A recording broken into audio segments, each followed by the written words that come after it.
So, I am lucky enough to be sitting here with two of our amazing developers. You guys primarily work on the Bedrock version of the game, right? Yep, correct. So, who are you? Yeah, so I'm Jason Major. I've been on Bedrock for about 4 years now. And I'm Adrian. I've been on Bedrock for about 2 years, and I help deliver add-ons. Well, thank you so much for coming along to talk to me. Like today, we're going to be talking mostly about the add-ons. Correct. Now, they exist in a version of the game we describe as Bedrock. Can you just give me a brief on what that version is? Yeah, so Bedrock is the kind of what we internally call the version of Minecraft that runs on most of the mobile devices. So iPhone, Android, Kindle, along with the Xbox, and we just recently released Switch, and also Windows 10. And you can play cross-platform between all those different editions as well, right? Yeah. We've also been adding new things to the Bedrock version over the years. We've added, you can get texture packs and skins. Now you can even access servers on there. Yep. So there's loads of cool features in that version, which we're kind of proud of. But today we are talking mostly about add-ons. Now, add-ons are a way you can kind of change the game and kind of customize it for yourself. Yeah, so about 2 years ago, we added the ability for people to come in and just through editing simple text files, they can go and take existing mobs in the game and change their behaviors. They can change the geometry, which is kind of the shape of what they look like, and kind of mix them up and make a lot of fun things. And we've seen a lot of really cool stuff built with that already. And I think over time, we've managed to give people more and more kind of power to create even more unique entities or unique mobs in the game. Yeah. Right. So one of the new things that we're doing now is we're making it so that people can add their own new entities instead of needing to overwrite an existing one. Okay. So it really gives users a little more power to be able to add whatever they wanted. So previously, if I kind of changed the look of a chicken in the game, I think we have a little video about this, a chicken in the game, and it became a duck, it would kind of replace the chicken. But now, as this shows, you can kind of have both. Right. So now we have a new spawn egg for our new entity, duck. This is just an example of what someone can create using our new feature. And because it's a new entity, it has a new render, and it has a whole new set of behaviors as well. Yeah, that's super awesome. And that's going to give a lot of freedom to people to kind of really customize what exists in their world now. Yep. Right. Yeah. Yeah, one of the cool things in that is we kind of show the baby duck when it comes out as yellow. So like that's, again, is just editing simple files. So in those files, you can basically just put like a single line of text, basically say, if it's a baby, like use this texture, otherwise use this other texture. And Very cool. You have a lot of control there now. That's awesome. We've also kind of looked into how you can place these new entities in the world as well, right? So yeah, so definitely like in the past with add-ons, you're constrained by the thing that you overrode would determine where it would spawn. So if you tried to override a polar bear, for instance, it would only ever spawn in ice flats. Gotcha. And that is kind of challenging. And then also with like marketplace content and other things, sometimes you're like, well, in my world, I don't want creepers to spawn ever. And they have no way to turn that off. So what we've got now is we have another data-driven text file where you can kind of specify, like, this thing shows up under these conditions in the world, so these sort of biomes or this lighting levels and stuff like that. You can even say things like, this thing's more likely to spawn in the rain and stuff like that. So I think you guys made a scorpion, right? Yeah, so it's got just kind of a wandering around the desert, encounter this little guy, so it never spawned him myself. Yeah. And he's got some bigger friends. I mean, you can see the kind of power of the add-on there. I mean, you can make something kind of pretty much unique. Correct. Yeah. And here you can spawn them without using spawn eggs, that's right? This is another new feature we're adding? Right. So in addition to getting a spawn egg, we also, when you add your new entity using just a JSON file, it hooks up to the commands. You can use it in spawner blocks, everything. That's awesome. Very, very cool.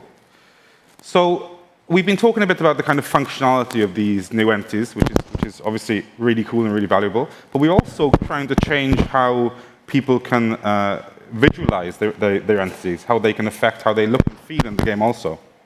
Right. So something that we've done is we've made it so that in addition to just adding a new entity, we didn't want to constrain the users to using any of the animations that exist with vanilla entities. So you can specify, you can add your own new animations, mix or match existing ones. And so that's something that we see with our next guy here. Yeah, so you made a kind of skeleton kind of beast guy here, we can see.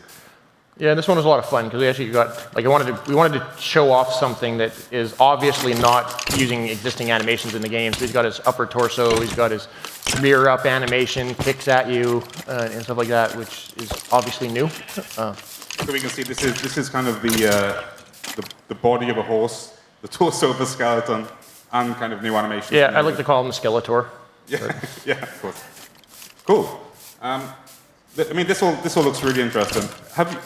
I noticed you guys are making kind of scorpions and skeletons and stuff. Have you thought about making any kind of nice, cute mobs in the game yet? Yeah, the next one has something that I personally think is really cute. They're kind of small and furry.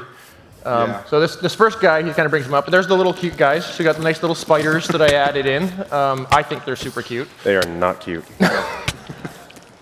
And then, but this whole video is just kind of showing the power of what you can actually build when you pull it all together. So we got custom animations, custom rendering of these guys.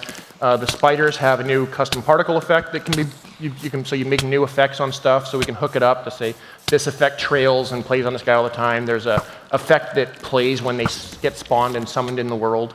And yeah, you can just kind of see that like you basically made like a little mini boss type, pretty crazy mob. Yeah, it's amazing you can kind of pull that off just by using text files, you know? Yep. Are there any limitations to how add-ons work at the moment, though? Yes. So similar to when with add-ons before, you're still limited in just using the existing behaviors in the game. So the things that the vanilla mobs can do, for the most part, those are available to you. But if you really want to do something completely unique that no mob in Minecraft has ever done before, then there's still some limits. So we are actually announcing that we will be having our long-awaited scripting tech preview. So that'll be coming out this year. The focus for this preview is more around...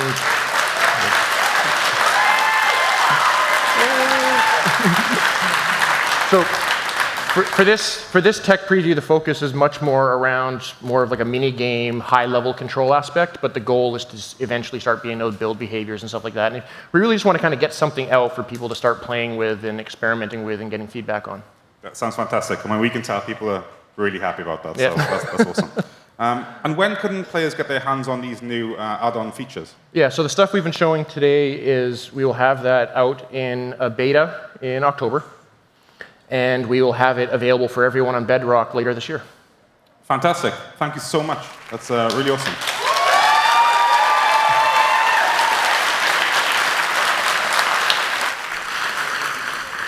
So for more information on how add-ons work and how you can get your own creation into the game, check out minecraft.net, where we'll have more info soon. But for now, I'm very proud to announce that I have two very special people coming on who've been working on the next major Minecraft update. Please welcome Jens and Agnes.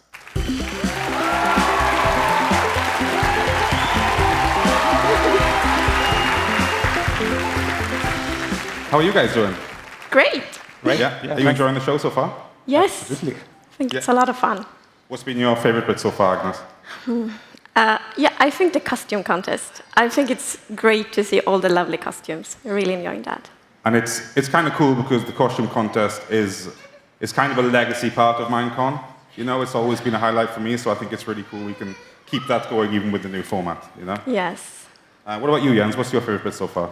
Well, for me, the best part is that we finally can reveal Minecraft dungeons. So I'm really looking forward to what people will think about it. And I already checked a little bit of the comments, and people seem excited and curious, to say the least. And we have a screenshot, actually, that we can show. Awesome. Let's have a look. So this is an environment in the game that you can see, kind of expect. So this is a screenshot from the actual game. And you will fight your way through in kind of like a dungeon crawler genre. So it's kind of like a top-down dungeon crawler. So you're traveling around various environments, hacking up mobs. Yeah, absolutely. It's the hack and slashing. Very cool. And I guess you travel to different kind of biomes and stuff. It's not all set in actual dungeons. Though. Yeah, no, there's a bunch of different areas and environments, and a lot of new bosses and really cool stuff. So that sounds awesome. Excited. I can't wait for us to share more information on that. So yeah, coming soon. Okay, so let's talk a bit more about the core game, about Minecraft itself. Now, You guys have obviously been working really hard on our next major update, and I'm sure people will be extremely excited to hear what we've been working on. So what's the deal?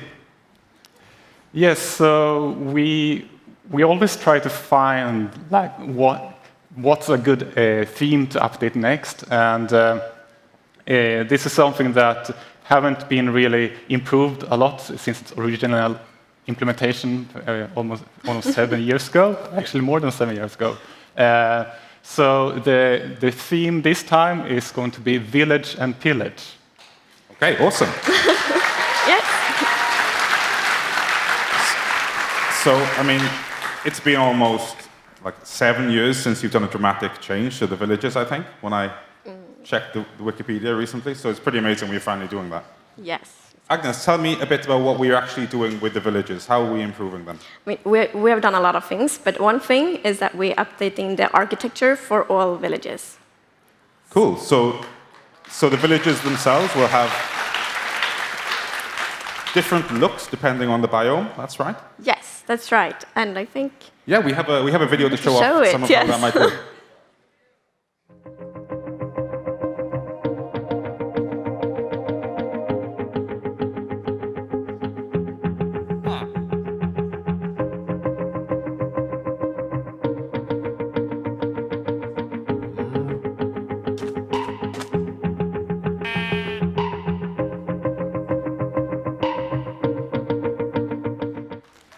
That's absolutely awesome.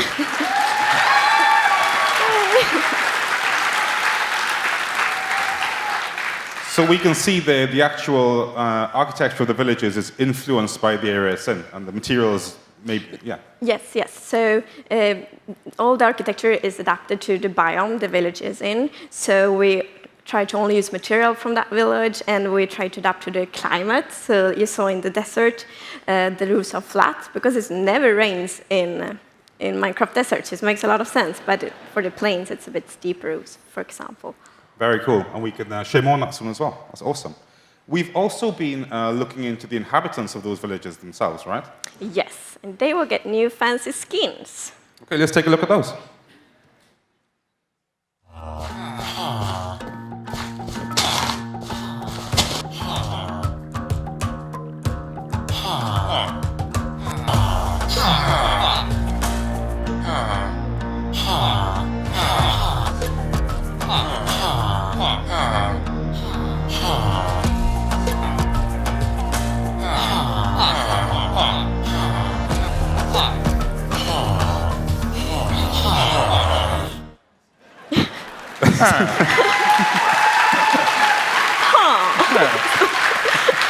That's we could have updated the sounds of the villages as well. Oh, the sounds are amazing.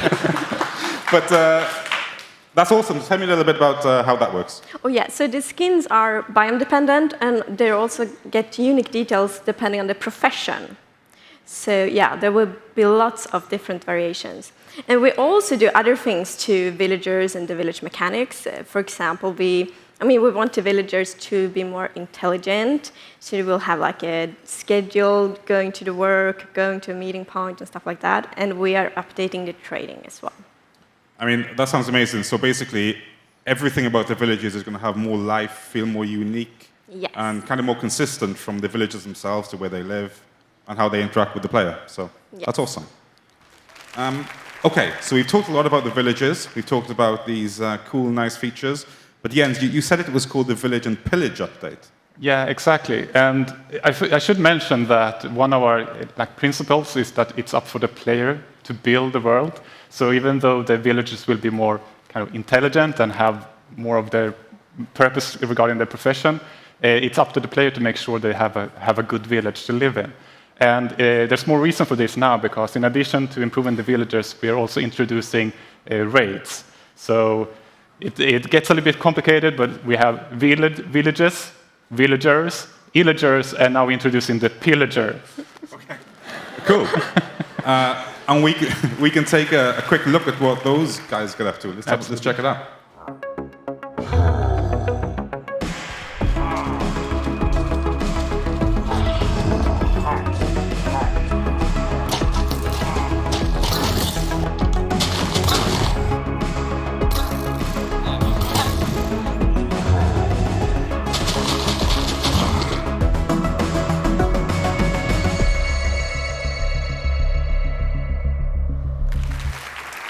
That looks great.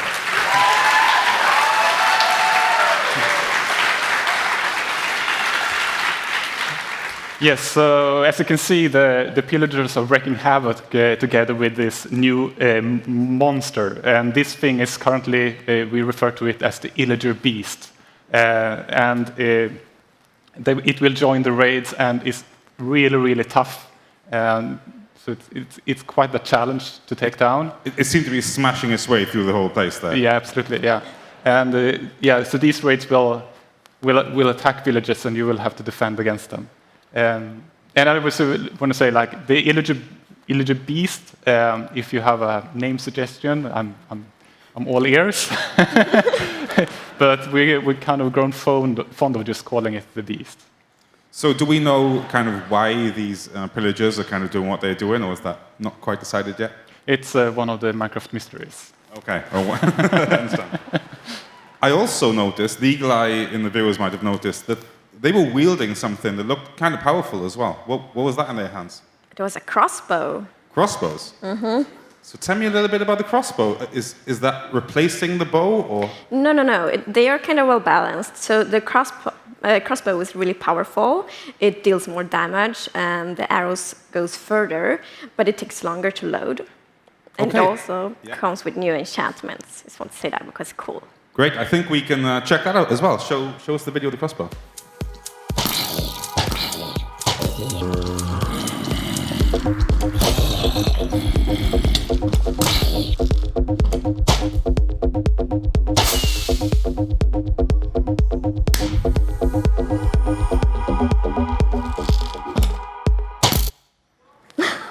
Very cool.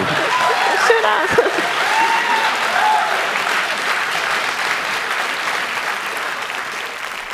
And the crossbow, is that going to be similar to the trident, where you have to kind of discover it in the world? Or? No, you can craft it. So Cool, so that's a craftable item. Yes. And say the kind of multi-shot thing there, that's how the enchantments work with the Yeah, crossbow. that's one of the enchantments, and we have fast load, and there are also another one. More to come. Okay, More no to come, problem. yes. Yeah. Cool. So, I mean, this stuff all sounds absolutely amazing. Can you divulge when players are going to get these features? So the Village and Pillage update will officially come out early next year, but we are in the Java snapshots. You will be able to try out some things in the experimental phase, but we'll also release some features before the holidays. Okay, some of those features or some. No, so first of all, we're gonna introduce cats as their own mob instead of being ocelots. Yes, so we thought that ocelots and cats are amazing, so they deserve to be their own mobs. And we have done lots of updates to the cats. So there will be stray cats walking around in the villages, and you can have them as a pet, and they can bring morning gifts. And also, the phantoms are really scared of cats. What kind of gifts do the cats bring you, like diamonds and stuff? Not really diamonds. This is a secret, but not diamonds. Okay, cool. More cat kind of gifts, you know. And I can see here, so you've updated the. I mean, we used to have 3 cat skins, right? Yeah, exactly. So we are gonna add more skins for the cats, and we thought it was funny to have 9 skins. And as you may know, one of the original skins, the tuxedo cat, was based on my wife's old cat Newton.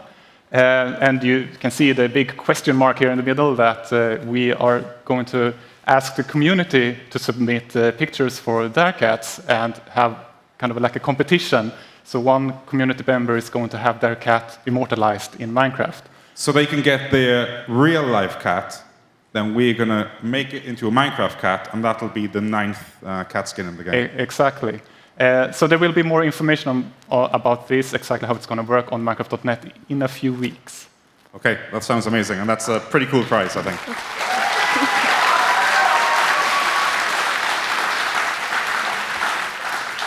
So we're getting cats before the cat update before holiday. Not the official name, by the way, but yeah, we're getting cats. Is there anything else coming along with those? Yes, we're adding scaffolding. Scaffolding, one of the longest requested features, I think. Yeah, absolutely.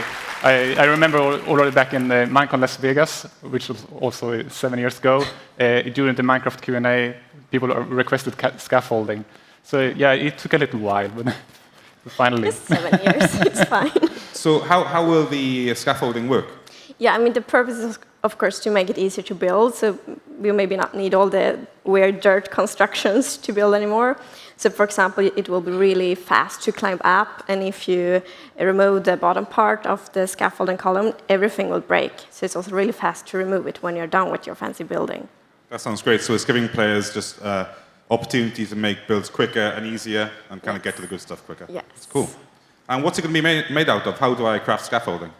They are made of bamboo. Ah, so a new item, a new block in the game.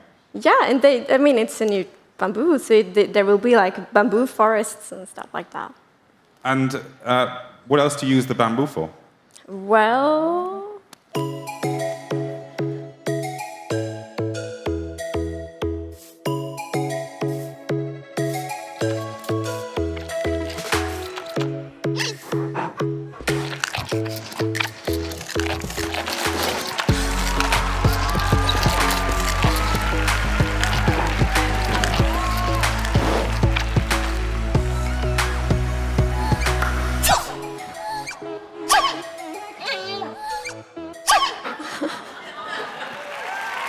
Adorable.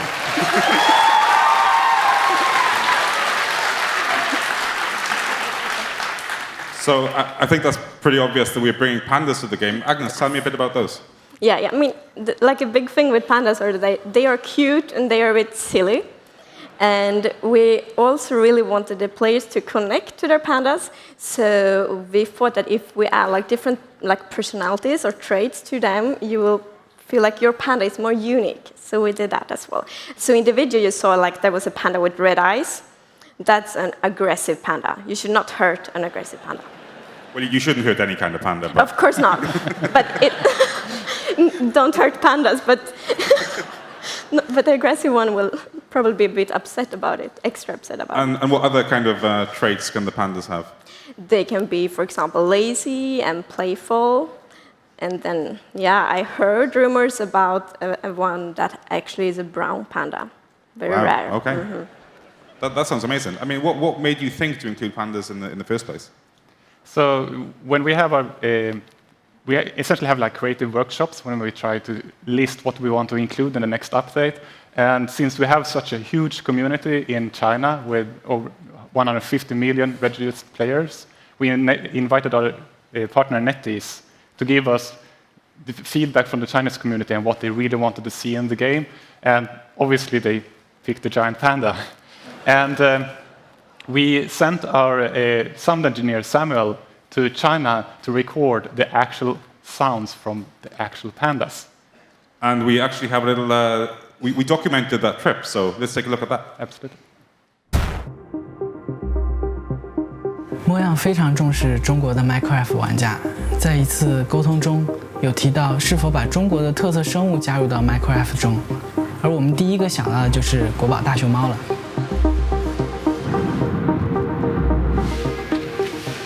We're at Chimelong Safari Park in Guangzhou, China, and we're here to record the sounds for the panda. Because the pandas are so protected in the wild and they're endangered, so this is the closest we get to their natural environment. 还有呢，它吃东西的时候，它比如像想跟我们饲养员要那个食物，就像竹笋啊、苹果那些，它想要吃到那个精饲料，就等于它就会有一种粘人的感觉，就粘着你。 然后一直，也是这样叫了。What I think is interesting about pandas is that people think they are very, very quiet, but they have a variety of sounds. They have panting, bleating, and sort of squeaking.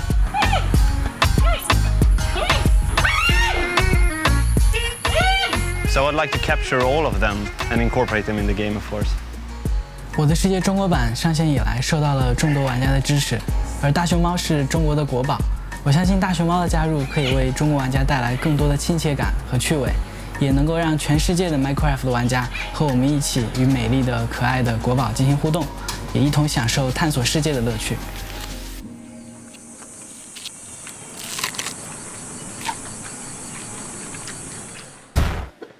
They're so cute.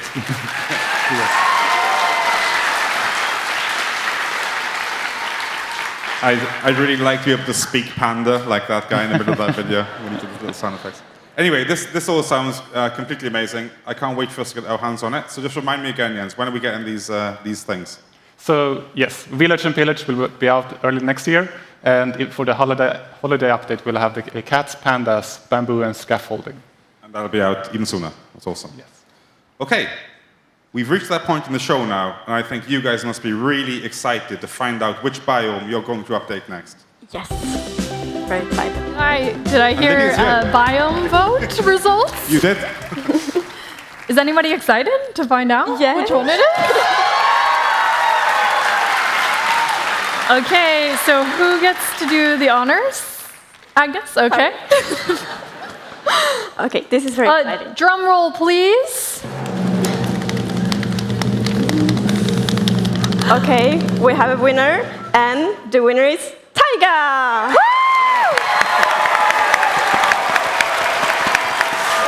Tiny Agnes and Jens are very excited over there. Yeah, we are. And the foxes are super excited. Are you excited about updating the tiger? Absolutely. It's going to be fun. It will be a lot of fun. Well, thank you so much for sharing all these updates with me and for sharing what's going to happen to Minecraft in the near future. Let's take a quick look at the recap and see again what's coming to Minecraft soon.